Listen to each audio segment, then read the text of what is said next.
আসসালামু আলাইকুম viewers, welcome back to my channel.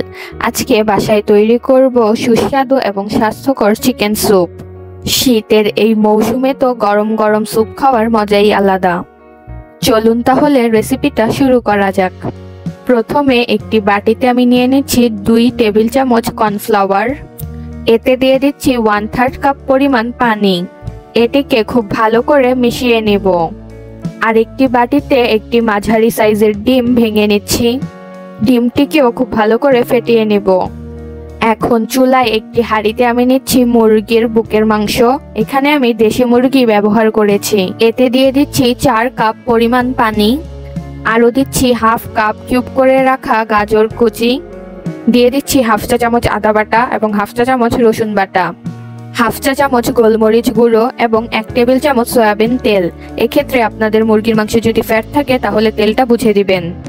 আরও দিচ্ছি 1/2 চা চামচ লবণ। এখন সবকিছুকে একটু নেড়েচেড়ে মিশিয়ে নিয়ে এটিকে ঢেকে প্রায় 15 মিনিট মিডিয়াম টু লো হিটে রান্না করতে হবে। প্রায় 15 মিনিট পর কিন্তু মাংসগুলো খুব ভালো করে সেদ্ধ হয়ে গিয়েছে। এ পর্যায়ে আমি চিকেন পিসগুলোকে উঠিয়ে নেব। এরপর মাংসগুলোকে ঠিক এভাবে ছিঁড়ে নিয়ে চিকেন স্টকে দিয়ে দিব।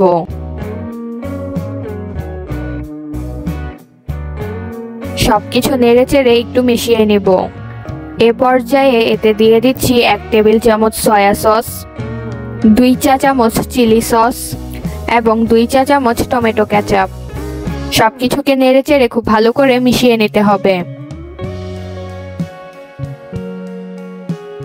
এটিকে প্রায় 2 মিনিট রান্না করে নেয়ার পর এতে তৈরি করে রাখা কর্নফ্লাওয়ারের মিশ্রণটি অল্প অল্প করে দিতে হবে। একেবারে পুরোটা দিয়ে দিবেন না, অল্প অল্প করে দিতে হবে এবং নাড়তে থাকতে হবে। এটিকে আরও 1 থেকে 1.5 মিনিট রান্না করে নিতে হবে। এরপর এতে দিয়ে দিব ডিমটাকেও অল্প অল্প করে দিতে হবে এবং নাড়তে থাকতে হবে। এটিকে আরও 2 মিনিট রান্না করে নেব। এখন এতে দিয়ে দিব 1/4 টিস্পুন টেস্টিং সল্ট। দিচ্ছি 1/3 কাপ স্প্রিং অনিয়ন বা পেঁয়াজ কলি। সবকিছুকে নেড়েচেড়ে মিশিয়ে নিয়ে এই পর্যায়ে চুলাটাকে বন্ধ করে দিতে হবে।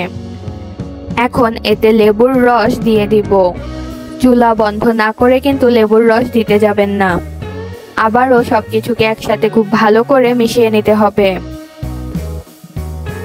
তৈরি হয়ে গিয়েছে অত্যন্ত সুস্বাদু এবং স্বাস্থ্যকর চিকেন স্যুপ। এটিকে আমি গরম গরমই সার্ভ করব, কেননা স্যুপ কিন্তু গরমই ভালো লাগে। আশা করি আমার এই ভিডিওটি আপনাদের ভালো লেগেছে। ভালো লেগে থাকলে আমার চ্যানেলটিকে এখনই সাবস্ক্রাইব করুন।